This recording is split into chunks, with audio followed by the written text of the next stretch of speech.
우리 성도 여러분, 저는 오늘부터 시작해서 십계명에 대한 제목을 가지고 몇 주 동안 연속 설교를 하려고 합니다. 왜 새삼스럽게 십계명에 대해서 설교를 하는가? 그 이유가 있습니다. 우리 성도들 중에 많은 분들이 십계명을 그저 외워두면 잘하는 것이야, 이 정도로 생각하고 도무지 십계명이 무엇인지 잘 지키려고 생각을 하지 않습니다. 또 우리 가운데 많은 사람들은 왜 우리 생활 가운데 이 십계명이 필요하며 그 십계명을 꼭 지켜야 될 이유가 무엇인지 알지 못하는 분도 많이 계신 것 같아요.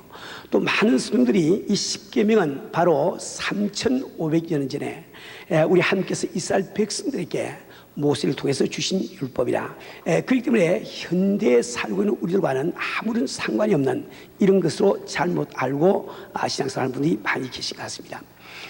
실제로 미국 사람들을 상대로 통계를 낸 것을 보면은 십계명이라고 하는 것 자체를 아는 사람은 미국 사람 가운데 약 95% 됩니다. 그러나 10가지 계명 가운데 3가지라도 외우는 사람은 불과 5%가 안 된다고 이야기를 합니다. 우리 성도들은 여러분들은 십계명을 다 이렇게 잘 알고 계실 거예요. 그러나 과연 십계명이 무엇이냐 하고 여쭈보면은 아마 5개까지 답변할 수 있는 사람들이 그렇게 많지는 않을 줄 압니다. 우리 성도들은 정말 십계명은 우리의 삶 속에 대단히 중요한 역할을 합니다. 왜냐하면 우리가 주님의 뜻을 행하고 그분의 뜻대로 우리가 행할 때 우리는 많은 축복을 받을 수 있는 것을 이 성경은 약속을 하고 있습니다. 예를 들어서 요한복음 15장 10절 말씀 보면 내가 내 아버지의 계명을 지켜 그의 상 안에 거하는 같이 너희도 내 계명을 지키면 내 상 안에 거할 것이요, 즉 우리가 그분의 계명을 지킬 때 비로소 우리가 그분의 상 안에 거할 수 있음을 말씀해 주고 있습니다. 또 두 번째로 요한복음 15장 11절 말씀 보면 내가 이것을 너희에게 이르면 내 기쁨이 너희 안에 있어 너희 기쁨을 충만하게 하려 함이라. 다시 말해 우리가 계명을 지킬 때 우리가 그토록 바라는 기쁨이 우리 마음속에 충만하다고 이 성경 말씀하고 있습니다. 또 세 번째로 요한복음 15장 7절 말씀 보면 너희가 내 안에 거하고 내 말이 너 안에 거하면 무엇인지 네게 구하라 그리하면 이루리라. 모든 기도가 응답됨을 이 성경이 약속하는 거예요. 우리가 정말 주 앞에 하는 기도마다 다 응답되면 얼마나 기쁘고 참 좋겠어요. 근데 그 비결이 무엇인가 하니까 그분의 계명을 지키는 것이라고 이 성경 말씀하고 있습니다.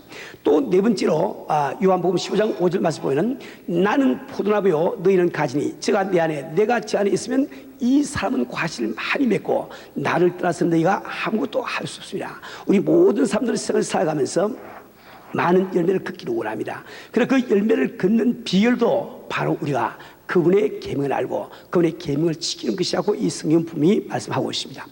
또 뿐만 아니라 요한 1서 3장 21절 22절 말씀 보면 사랑하는 자들아 만일 우리 마음이 우리를 책망할 것이 없으면 하나님 앞에서 담대함을 얻고 무엇인지 구하는 바를 그에게 받나니 이는 우리가 그의 계명들을 지키고 그 앞에서 기뻐하신 것을 행함이라. 다시 말하면 우리가 계명을 다 지킬 때 우리가 하나님 앞에 담대함을 얻는다고 이 성경은 말씀하고 있습니다. 신명기 28장 1절부터 6절 말씀을 보면 우리가 계명을 지킬 때 이 땅의 모든 기름진 것으로 우리를 채우시고 약속을 하고 있습니다. 내가 내 여호와의 말씀을 삼가 듣고 내가 오늘날 내게 명하는 그 모든 명령을 지켜 행하는 내 하나님 여호와께서 너를 세계 모든 민족 위에 뛰어나게 하실 것이라. 내가 내 하나님 말씀에 순종하면 이 모든 복이 내게 임하여 내게 미치리니 성읍에서 복을 받고 들에서 복을 받을 것이며 내 몸의 소생과 내 토지의 수산과 내 짐승의 새끼와 우양의 새끼가 복을 받을 것이며 내 광주리와 떡 반죽 그릇이 복을 받을 것이며 내가 들어와도 복을 받고 나가도 복을 받을 것이냐. 우리 성도는 우리가 정말 성령을 받고도 참 주 안에 주님의 사랑 안에 거하는 것이 믿으지 않습니까? 왜 그럴까요? 당신이 바로 이 시간 십계명을 지키고 있기 그렇습니다. 우리 성도는 우리는 정말 하나님의 차례가 되고 영원한 구원을 받고도 우리 마음속에 기쁨이 없습니까? 왜 그럴까요? 당신이 바로 이 시간 십계명을 지키지 않기 때문에 그렇다 말입니다. 우리가 정말 밤낮 주 앞에 부르짖고 기도하지만은 응답이 오지 않습니까? 이유가 무엇일까요? 그것은 바로 우리가 십계명을 지키지 않기 때문에 그렇습니다. 우리가 열심히 전도도 하고 참 일해보지만은 열매가 맺히지 않습니까? 그 이유가 무엇입니까? 우리가 바로 십계명을 지키지 않기 때문임을 이 성경이 우리에게 말씀하고 있습니다. 우리가 정말 땅에 기름진 것으로 참 형통한 이런 삶을 살지 못합니까? 다른 곳에 운이 것이 아닙니다. 당신이 바로 십계명을 지키지 않기 때문에 그런 것을 꼭 여러분은 이해하셔야 됩니다. 우리 사는 우리 성도는 이 십계명이야말로 우리를 지으신 우리 하나님께서 우리의 행복과 우리의 기쁨을 위해서 참 우리에게 주신 블루프린트, 바로 설계도라는 것을 꼭 알기를 바랍니다. 우리가 원하는 집을 지으려고 하면 설계도를 따라서 집을 지어야 집이 이루어지는 거예요. 우리가 정말 이 행복을 원하고 참 기쁨을 원한다 할지라도 우리 하나님께서 우리에게 제시해 주신 그 블루프린트, 그 설계안을 우리가 따르지 않으면 결단코 행복을 이룰 길이 없고 기쁨을 가질 길이 없는 겁니다. 우리 사는 우리 성도는 이토록 이 십계명이 우리에게 중요한 거예요. 그런데 우리가 이 십계명을 지키기 위해서는 우리가 이 십계명을 왜 하나님께서 주신지 그 배경에 대해서 철저히 우리가 이해를 하고, 그리고 십계명이 지금 현재 우리 생활에 어떻게 적용되는지를 비로소 우리가 십계명을 지킬 수 있는 가능성이 있는 거예요. 그 다음에 여러분이 결단을 내릴 때 이 십계명을 비로소 지킬 수가 있는 겁니다. 그래서 저는 오늘 여러분께 다시 한번 이 십계명을 우리에게 허락하신 이 배경에 대해서 잠시 좀 설명해 드리려고 원해요. 지금 이제 이 십계명을 우리에게 주신 이 배경은 성경 공부를 통해서 이렇게 가르친 적이 있고 설교식에도 몇 번 말씀을 드린 적이 있습니다. 그러나 지금 현재 교회 새로 오신 분이 많이 계시기 때문에 이것은 아주 여러분들이 이 신앙생활을 하는데 기초가 되는 하나의 그 기본이기 때문에 다시 한번 좀 말씀을 드리길 원합니다. 또 말씀을 많이 자주 들은 우리 스님들도 어떻게 이 건망증이 심한지 또 만나서 물어보면 그저 감감무소식이 되는 분이 참 많이 있습니다. 분명히 말씀드렸는데 어떤 참 자매님이 건망증이 아주 심했다고 합니다. 그래서 서울역에 내려가지고 택시를 타고 영등포로 가자고 운전수에게 이야기를 했답니다. 운전수가 참 신나게 영등포 쪽으로 차를 몰고 오는데 이 건망증이 심한 이 자매님이 어디로 가자고 하는지 깜빡그만 잊어버린 거예요. 그래서 깜짝 놀라가지고 아저씨 제가 어디로 가자고 그랬지요? 하고 물었더니 운전수가 뒤로도 보고 하는 말이 아니 손님 언제 타셨어요? 그러더래. 그게 다 건망증이 심한 사람들이죠. 이게 우리가 참 건망증이 심해가지고 듣고도 이해 못할 때가 많아. 그래서 오늘 제가 이번 주보 안에 보면은 십계명의 성서적 배경이나 이런 거 종이가 나옵니다. 이걸 한번 꺼내보세요. 오늘 이 종이를 잘 보시면서 여러분들이 오늘 말씀을 잘 들으셔야 되는 거예요. 잘 한번 들어보세요. 제 말을 잘 들어보세요. 설교 가운데는 여러 가지 종류가 있는데 지금부터 여러분에게 드리는 이 설교는 굉장히 이론적이고 논리적입니다. 그래서 이 이론을 우리가 따라간다는 것이 그렇게 쉬운 일이 아니에요. 또 이론을 가르친다는 것이 그렇게 재미있는 일도 아닙니다. 그러나 여러분들이 이것은 꼭 여러분 신앙생활이 필요한 것이기 때문에 오늘 조금 골치가 아프더라도 정신을 바짝 차려서 이렇게 잘 들으시길 바랍니다. 오늘까지 설교를 하면서 여러분 가운데 참 좋으시는 분이 계시면 참 아버지의 품에 와서 잠을 자니 얼마나 참 아름다운고 하고 내버려 두었는데 오늘 설교는 그런 설교 아니에요. 그냥 졸면 전혀 못 알아듣는 설교입니다. 그러니까 오늘은 조심을 내가 이렇게 세워서 벌을 좀 세울 테니까 그렇게 하시고 정신이 바짝 차리세요. 논리라고 하는 것은 여러분이 이 논리를 잘 쫓아가면서 이렇게 들어야 이해가 되는 거예요. 하나라도 중간 논리를 갖다 빼먹어버리면 그 뜻이 이해가 안 된단 말이에요. 예를 들어서 일본 말에 이런 말이 있습니다. 봄바람이 불어오면은 나무 통장수가 성업을 한다 이런 말이 있단 말이에요. 그건 무슨 뜻이니까 그들은 그 논리 전개를 어떻게 하는 거니까 일본은 예를 들어서 화산재로 이루어진 나라입니다. 그래서 보면은 참 이게 계절풍이 부는데 그 계절 확 불어오면은 그 흙먼지가 확 날리면서 사람들 눈에 들어가니까 사람들 다 눈이 가려서 눈을 자꾸 이렇게 닦는다 말이에요. 그게 닦다 보니까 자꾸 안질이 번집니다. 그게 안질이 번지다 보니까 결국 장님들이 생기다 말이에요. 근데 그 당시 일본에서는 장님들이 할 수 있는 유일한 직업은 바로 안마하는 일이었다. 일이었습니다. 그래서 그 암마사가 참 동네를 다니면서 내가 지금 지나갑니다 이걸 알리기 위해서 뭘 하는 거 하니까 피를 부었단 말이에요. 근데 그 피를 만드는 가장 좋은 재료가 무엇인가 하니까 그것이 바로 고양이 가죽이랍니다. 그래서 그 장님들이 자꾸 생겨서 피를 만들기 위해서 이 고양이들을 자꾸 잡으니까 쥐를 잡아먹을 고양이가 없으잖아요. 그러니까 자꾸 쥐가 번식을 하는데 이 쥐들은 이렇게 그 생리상 이빨이 자란 것을 막기 위해서 무엇을 갈아가야만 된대요.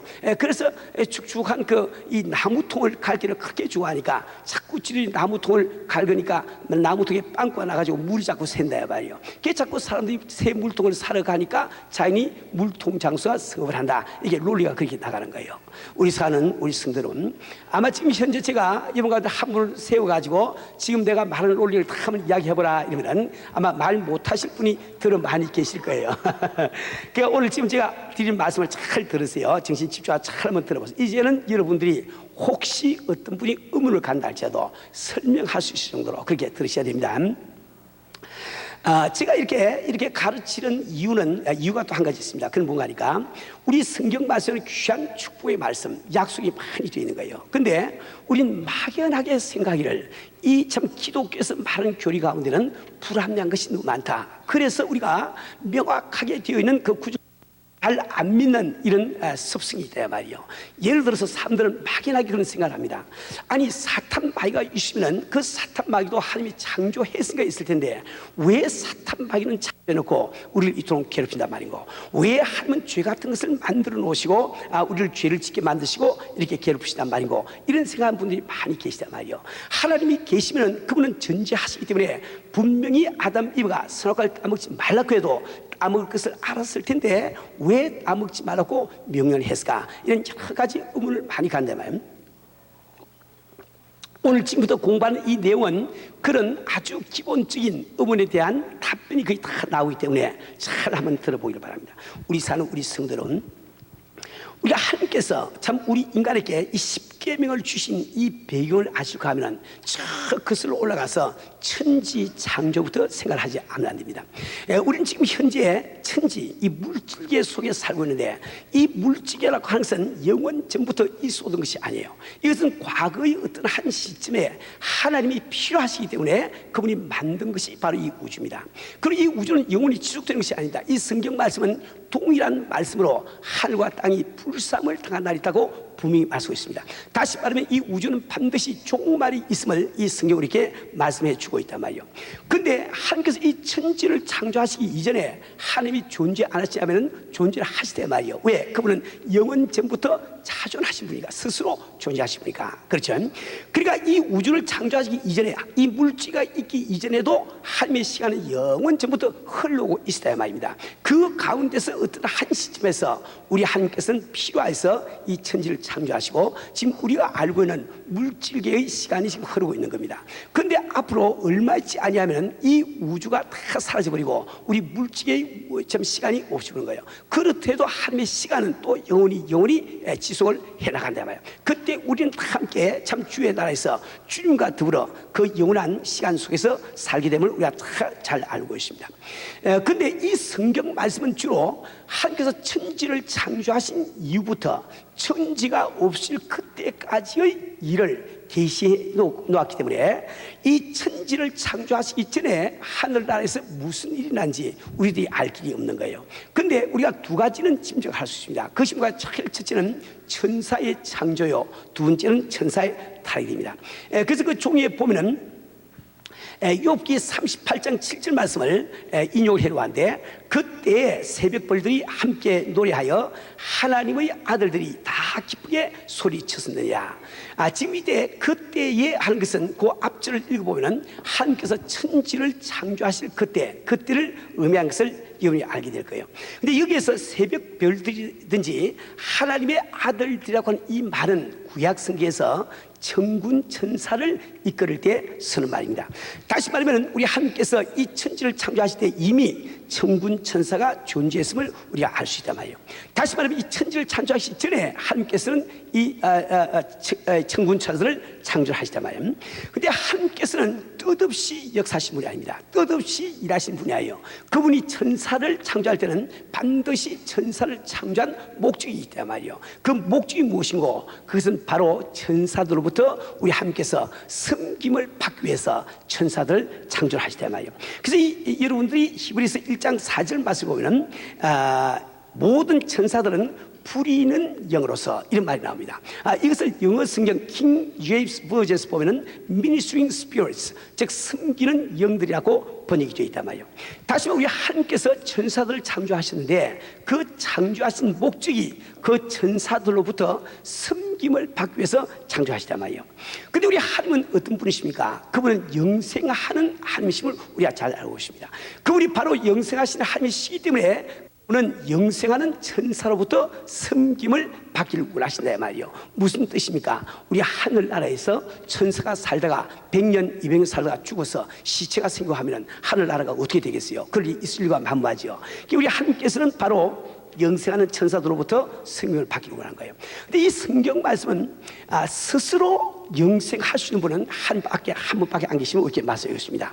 왜냐하면 스스로 존재하는 그분을 우리가 하나님께 부르기 때문에. 그래서 어떤 피조물이라도 스스로 영생을 못한다 말이에요.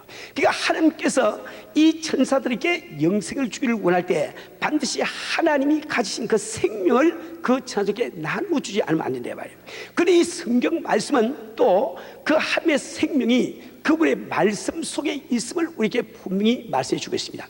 여러분들이 잘 아시는 요한복음 1장 4절 말씀 보면 그 안에 생명이 있으니 이 생명은 사람들의 피야. 그 안에 생명이 있으니 그 안이란 무엇일까요? 여러분들이 요한복음 1장 1절부터 3절 그 앞절을 읽어보시면 태초에 말씀이 계시라. 이 말씀이 하나님과 함께 계시니 이 말씀은 곧 하나님이시라. 그가 태초에 하나님과 함께 계시고 만물이 그로 말미암아 지은 바 되었으니 지은 것이 하나도 그 없이 된 것이라. 즉 말씀에 관한 이야기 쭉 나오다가 그 안에, 그러니까 그것은 말씀 안의 뜻이에요. 그 말씀 안에 생명이 있음을 우리에게 말씀해 주고 있단 말이에요. 우리 성도는 여러분이 로마서 8장 2절 말씀을 집에 찾아보시더라도 바로 예수 그리스도 안에 있는 생명의 성령의 법이, 즉 이 생명이 그리스도 안에 있음을 우리에게 말씀을 해주고 있습니다. 여러분들이 요한복음 6장 68절 말씀을 찾아보시면, 나중에 집에 가서 찾아보실 시간이 없으니까, 거기는 베드로가 우리 예수님께 고백하는 고백이 나와 있는데 이런 내용이 나와 있습니다. 주님, 영생의 말씀이 주께 있사오니 우리가 주를 떠나 어디로 가오리까? 영생의 말씀이 주께 있사오니 우리가 주를 떠나 어디로 가오리까? 우리 성도는, 그때 여러분들은 영생의 말씀이라고 하는 이 뜻을 어떻게 해석하십니까? 우린 막연하게 좋은 말씀, 곧 진실된 말씀, 이런 정도로 넘어가기가 참 쉽다 말이에요. 그럼 우리가 영생의 말씀, 이것을 정확하게 우리가 해석해 보면, 영생의 말씀할 때 영생의 이 말은 소유격입니다. 우리 히라어에서는 그것을 이격이라고 부릅니다. 이격. 이 소유격은 여러 가지가 있는데 그 중에 한 가지가 뭔가니까 동격을 나타내는 거예요. 그러니까 영생의 말씀, 이 말은 말씀 이꼴 영생이라, 이것이 그 뜻 속에 들어있단 말이에요. 그것을 뜻하는 거예요. 우리 성도는 그래서 이 말씀 대신 우리 예수님이 이 땅에 오셨을 때 요한복음 6장에서 내 살을 먹고 내 피를 마신 자는 생명을 가지고 영생이 있고 내 살을 먹지 않고 피를 마시지 않는 자는 생명이 없느니라. 그 말씀하신 이유가 바로 그거 있단 말이에요. 그러니까 이제 하나님께서 이 천사들에게 영생을 주시려고 하니까 그분의 말씀을 나눠주지 않으면 안 된단 말이에요. 그런데 이 말씀을 남에게 나눠주려고 하면 반드시 그것이 명령문으로 변하지 않으면 안 됩니다. 여기를 잘 들으셔야 되는 거예요. 예를 들어서 제가 여러분들에게 오늘 날씨가 꽤 덥군요 이렇게 이야기하면 그것은 서술문입니다. 그래서 서술문이기 때문에 여러분이 들으셔도 되고 안 들으셔도 된단 말이에요. 그런데 제가 만약에 여러분께, 여러분 지금 다 함께 일어나세요 이렇게 이야기할 때 여러분 가운데는 아멘 하고 순종하면서 일어나는 분도 계시겠고, 또 여러분 가운데는 아니 목사님이 이 더운 날씨에 사람을 괴롭혀도 분수가 있지 무엇하고 자꾸 일어나라 앉아라 하는가, 난 못 일어나겠어 이러고 안 일어날 수 있지 않습니까? 그렇죠? 이렇게 명령을 할 때 그 말씀이 그 상대자에게 적응이 된다 말이에요. 그래서 이 하나님께서는 이 천사들에게 영생을 주시기 위해서 그분이 명령을 바르지 않으면 안 된다 말이에요. 그래서 이 성경 말씀에 보면은 예를 들어서 요한복음 12장 50절 말씀에 나는 그의 명령이 영생인 줄 아노라. 나는 그의 명령이 영생. 이 말씀은 우리 예수님이 친히 하신 말씀인데 그의 항상 아버지를 지금 가르치고 있는 거예요. 그죠? 하나님의 말씀이 영생인 줄 아노라. 우리 사는 우리 성도는 자 그런데 그 명령을 우리가 하려고 하면 반드시 명령을 받는 자, 즉 수명자에게 명령에 대해서 긍정적인 반응을 보이거나 혹은 부정적인 반응을 보일 수 있는 능력을 주지 않으면 그 명령이 되지 않습니다. 그래서 이 물컵이 있는데 이 물컵은 내 명령에 지금 반응을 볼 수 있는 능력이 없는 게 의지가 없다 이 말입니다. 근데 제가 이 물컵을 향해서 야 물컵아 너 거기 앉아있거라 이렇게 이야기하면 나만 미친 사람 되는 것이 그건 명령이 안 된다 말이에요. 반드시 명령이 되게 하려고 하니까 명령을 받는 그 수명자에게 그 명령에 긍정적인 반응을 보이거나 혹은 부정적인 반응을 보일 수 있는 의지를 주어야 된단 말이에요. 이것을 우리가 다른 말로 자유의지라고 부릅니다. 그러니까 하나님께서는 지금 이 천사들에게 영생을 주시려고 하니까 자연히 그 천사들이 자유의지를 가진 존재로 만들어 놓으시고 그리고 그분께서 명령을 바라시단 말이에요. 그때 천사장 가운데 한 천사장과 그래서 3분의 1의 천사가 그 하나님의 명령에 대해서 부정적인 반응을 보이고 나머지는 긍정적인 반응을 보이는 거예요. 이 부정적인 반응을 보인 것을 다른 말로 이 천사들이 죄를 지었다 혹은 천사가 타락했다 혹은 하나님을 반역했다 혹은 배반했다 이런 수를 쓰고 있는 겁니다. 우리 사는 우리 성도는 그래서 생긴 것이 바로 사탄마귀요 악의 영들임을 여러분이 아셔야 됩니다. 우리 사는 우리 성도는 하나님께서는 지금 사탄 마귀를 만드는 목적이 계신 게 아니고 그분께서 참 천사들에게 영생을 주시려고 하니까 그분의 그 참 이 창조 과정에서 이 타락한 천사가 나타나가 사탄 마귀가 나타나서 어쩔 수 없는 하나의 부작용과 꼭 같은 거예요. 그런데 한 가지 우리가 꼭 기억할 것은 우리가 이 천사들이 피조물된 천사들이 창조되신 하나님을 배반했다 할 때 그 배반의 내용이 무엇이냐 이것을 우리가 명확하게 아셔야 됩니다. 이것은 바로 하나님께서 우리가 죄인이라고 할 때 그 죄의 내용이 무엇인지 이것을 우리에게 분명히 알려주고 계시단 말이에요. 우리 사는 우리 성도 여러분, 그런데 원래 배반이라고 하는 것은 먼저 있는 관계 속에서 그 내용이 설정이 됩니다. 예를 들어서 여기 지금 부부가 있는데 남편이 아내를 배반했다. 그 뜻이 뭡니까? 다른 여자와 잠을 자거나 좋아한 것을 남편이 아내를 배반했다 이렇게 얘기하죠. 그 남자가 아무리 딴 여자하고 잠을 자도 우리 조국을 배반한 것은 되지 않습니다. 조국을 배반하려고 하면 우리 한국의 기밀을 알아가지고 그것을 이북에 팔거나 이래야 조국을 배반한 것이 되지요. 그렇죠. 그와 똑같이 참 이 피조물된 천사들이 창조주신 하나님을 배반했다. 그 뜻이 무엇이냐? 그 내용이 네 가지가 나옵니다. 그 있는 대로 제일 첫째는 무엇인가 하니까 유일신의 부정, 두 번째가 피조물의 신격화, 세 번째가 하나님의 능력의 도전, 그 네 번째가 스스로 안식을 얻기를 원한다. 자, 이 뜻이 무엇인가 제가 다시 한번 설명해 드리겠어요. 자, 유일신을 부정한다. 이 말은 피조물된 천사가 어떻게 하나님 당신만 하나님이 됩니까? 그리고 피조물의 신격화라는 것은 나는 왜 하나님이 될 수가 없습니까? 자기는 지음을 받은 피조물인데 나는 왜 하나님이 될 수 없는가? 즉 피조물을 신격화시키려고 한단 말이에요. 그렇게 하지만은 나를 지으신 하나님이라고 한들 어찌 나를 책벌할 수 있는 능력이 있겠습니까? 그 능력에 도전하기 때문에 그런 위험한 일을 하게 되지 않겠어요? 근데 왜 이 피조물된 천사가 그런 위험한 일을 하겠습니까? 그 이유가 있습니다. 모든 생명체는 궁극적으로 우리가 바라는 것이 바로 안식이에요. 그리고 우리 하나님께서 참 엿새 동안에 이 천지를 지으시고 창세기 2장에 가면 7째 날에 복을 주시고 그날에 안식하시다. 이게 기록된 이유가 바로 그이다 말이에요. 모두 우리가 살면서 지금 뛰고 있는 것이 안식하기 위해서 우리가 뛰고 있단 말입니다. 그렇죠?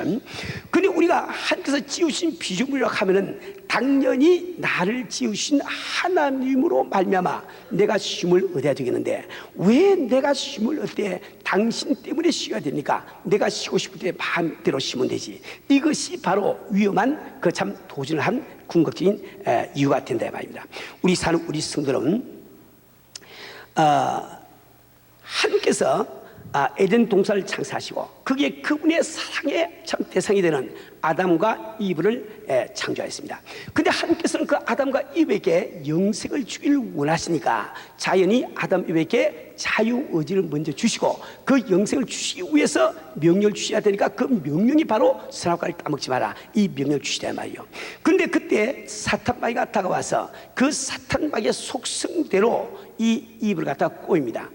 그 창세기 3장 4절 5절 말씀 보면은 이렇게 기록이 되어 있죠. 뱀이 여자에게 이르되 내가 그 선악과를 먹어도 죽지 아니하리라. 하나님께서는 분명히 먹으면 죽이라고 그랬는데 네가 먹어도 죽지 않는 이 말은 하나님은 너를 죽이려면 능력이 없다. 그러니까 그 하나님의 능력에 도전하는 이 뜻이 깔려있단 말이에요.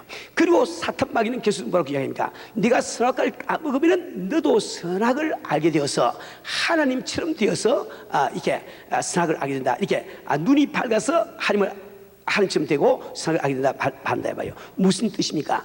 다시 말해 하나님만 하나님이 아니고 너도 얼마든지 하나님이 될 수 있는데 하나님께서 자기 혼자 하나님 노릇하기 위해서 그 선악을 따먹지 말라고 그랬으니 그걸 따먹으라 이렇게 유혹을 한다 말이에요. 다시 말해 그 말 속에는 유일신을 부정하고 피조물을 신격화시키라는 이 말이 그 속에 포함이 되어 있습니다. 그렇게 할 때 이분은 선악을 따먹어버리고 말았어요. 왜 그렇습니까? 자기 마음대로 쉬기 위해서, 그래서 이 아담과 이브가 이 선악을 따먹을 때 바로 죄가 우리 인간 속에 들어왔단 말입니다. 그래서 우리 모든 인간이 죄인이 되어버리고 만 거예요. 그런데 이 죄가 인간 속에 들어왔을 때 우리의 상태는 어떻게 되어버리고 말았습니까? 그것은 죄인이 이 세상에서 감옥에 들어가는 것처럼 이제 우리의 영혼이 영계에 들어가면 우리 영계가 참 영계의 감옥에 들어갈 수밖에 없는데 그 영계의 감옥이 바로 지옥이라고 말씀드렸습니다. 지옥에 대해서 지난 주일에 제가 설교를 했기 때문에 더 자세히 말씀을 드리지 않겠습니다. 모든 자연인은 죽으면 그 숙명이 바로 지옥에 가게 되어 있다는 거예요. 근데 하나님께서는 우리를 사랑하시기 때문에 비록 우리가 죄인이 되었지만은 우리를 그 지옥에 보내시는 원하지 않는다 말이에요.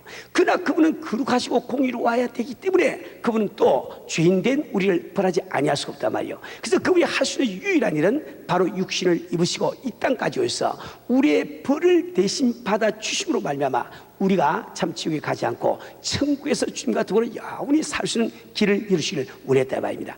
이 성경 전체가 이야기하고 있는 것, 복음 전체가 이야기하는 것은 다른 것이 아닙니다. 바로 2000년 전에 하나님 자신이 육신을 입으시고 이 땅까지 오셔서 우리의 죄를 짊으시고 대신 돌아가셨으니 이 사실을 믿고 너희들은 지옥에서 영원한 시간을 보내지 말고 천국에서 영원한 시간을 보내라. 이것이 성경 전체의 요약과 똑같은 거란 말이에요. 그런데 우리 성도는 우리 하나님께서 우리 인간을 구원하시기 위해서 아무리 완전한 계획을 갖고 있다 할지라도 우리 인간이 스스로 죄인됨을 깨닫지 못할 때 그건 우리에게 아무 소용이 없는 거예요. 왜 그렇습니까? 예를 들어서 내가 이곳에 올 때 시커먼 아주 암 특효약을 가져와서 한번 가정을 해보세요. 이것만 먹으면 암이 뚝뚝 떨어집니다. 아무리 그렇다 할지라도 자기 자신이 암에 걸렸다고 생각하지 않는 사람이 왜 이 쓴 약을 받아 먹겠냐 말이요. 안 받아 먹습니다. 먼저 자기 자신이 암에 걸린 것을 알아야만 이것을 받아 먹을 수 있단 말이에요. 그래서 우리 하나님께서는 바로 우리를 구원하시기 위해서 예수 그리스도를 이 땅에 보내시기 전에 그분이 바로 우리가 죄인임을 깨닫게 하는 거란 말이에요. 그래서 주신 것이 바로 십계명입니다. 그러니까 이 십계명이라고 하는 것은 바로 죄가 무엇인지 우리에게 깨닫게 하셔서 참 우리가 왜 죄인인지 이것을 깨달아서 예수 그리스도의 십자가 앞까지 나아갈 수 있도록 주신 것이 바로 십계명이란 말이에요. 우리 사는 우리 성도는 여러분들이 로마서 7장 이 13절 하반절에 보면 이런 계명으로 말미암아 죄를 심히 죄되게 하려 함이라. 이 말씀의 뜻이 바로 그런 뜻입니다. 우리 사는 우리 성도는 모세에게 주신 10계명을 1계명부터 4계명까지를 대신 계명, 즉 하나님을 향한 계명이요, 그리고 5계명부터 10계명까지를 대인 계명, 인간 이웃을 향한 계명이라고 말씀하고 있단 말이에요. 그런데 제1계명은 우리에게 뭘 말하고 있습니까? 하나님 앞에 하나님 위에 다른 신을 두지 마라. 무슨 뜻입니까? 유일신을 부정하지 말라는 거예요. 우리 성도는 우리가 유일신을 부정한다고 해서 유일신이 부정이 됩니까? 하나님이 여러분이 계실 수가 있냐 말이요. 될 수가 없지요. 그런데 우리가 지금 세상에 태어날 때 모든 사람들은 하나님보다 더 귀한 것을 많이 갖고 태어난다 말이에요. 우리는 정말 돈을 하나님보다 더 귀하게 여기고, 권력을 참 하나님보다 더 귀하게 여깁니다. 지식을 하나님보다 더 귀하게 여긴다 말이에요. 명예를 하나님보다 더 귀하게 여긴다 말이에요. 그러나 그런 것이 어떻게 하나님이 될 수가 있는가? 그것은 너희들이 스스로 속고 있는 것이 아닌가. 다시 말하면 이 계명이라고 하는 것은 다른 각도에서 보면 우리에게 스스로 속지 말라고 주신 것과 똑같단 말입니다. 제2 계명 뭐라고 하고 있어요?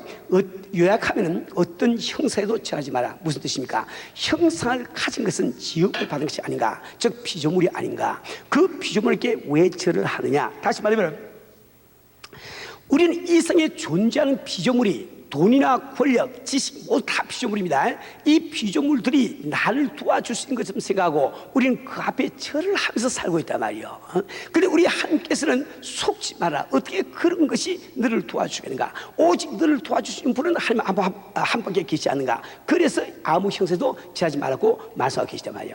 그러면 제3계명은 하나님의 이름을 망령되이 읽지 마라. 하나님의 이름을 망령이라는 뜻이 뭘까요? 그것은 내가 하나님의 뜻대로 살지 않고 하나님을 거역하고 배반하더라도 그분이 어찌 나를 벌할 수 있는 능력이 있을까?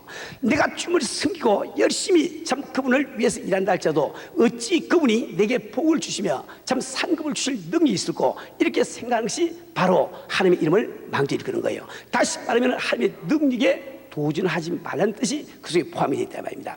그 다음에 안식일을 그렇게 지키라. 무슨 뜻일까요? 우리 인간은 스스로가 하나님이 되어서 스스로 안식을 얻기를 원합니다. 그래서 우리는 주일날 참 교회 나가서 열심히 마음을 다하고 뜻을 다해서 주님을 경배하고 예배드리기보다는 참 해변가에 나가서 피크닉을 한다거나 혹은 골프장에 가서 골프를 치기를 원한다 말이에요. 그래서 그 골프가 너를 쉬게 할 수 있느냐?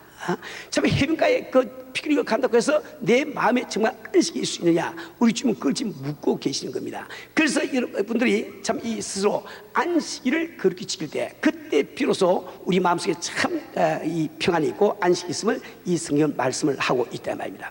우리 사는 우리 성도는 저는 오늘 여러분께 조금 어려운 말씀을 지금 드리고 있는데 여러분들이 이것을 철저히 깨닫지 않고는 왜 내가 십계명을 지켜야 되는지 그 이유를 지금 잘 모르는 거예요. 여러분들 하나님께서 이 십계명을 주신 이 목적, 그 이유를 잘 오늘 좀 이 일을 하셔야 됩니다. 여러분들은 오늘 주님 앞에 자기 자신을 한번 살펴보기를 바랍니다. 여러분들이 하나님보다 더 귀하게 여기는 그 무엇이 여러분에게 있습니까? 당신은 지금 1계명을 지금 의고 있는 거예요. 당신은 지금 참 돈이나 권력이나 지식이나 명예 앞에 절을 하고 있습니까? 당신의 집이나 자동차 앞에 절을 하고 있습니까? 어떤 운동선수나 혹은 가수나 좀 인기 연예인을 좀 숭배를 하고 있습니까? 당신은 바로 형상에 절을 하고 있는, 즉 2계명을 봉하고 있는 사람이 되고 만단 말이에요. 당신이 지금 하나님의 말씀대로 살지 않으면서 어찌 그분이 나를 벌할 수 있을까? 그 하나님의 책벌을 두려워하지 않고 살고 있다고 하면 당신이 정말 주를 마음대로 참 이게 섬기지 못하는 이유가 내가 이렇게 온 몸과 마음을 다해서 섬겨도 그분이 어찌 내게 보살할 능력이 있어야 그래 생각하고 내가 주 앞에 헌신하지 못하면 당신이 바로 3계명을 어기고 있단 말입니다. 우리 사는 우리 성도는 우리가 정말 주를 경배하고 주로 발명하 내 마음속에 안식을 얻지 않고 참 TV를 보면서 혹은 또 피크닉을 가서 혹은 골프를 치면서 내가 힘을 얻고 하면 당신은 바로 지금 제4계명을 어기고 있는 삶이 되고 마는 거예요.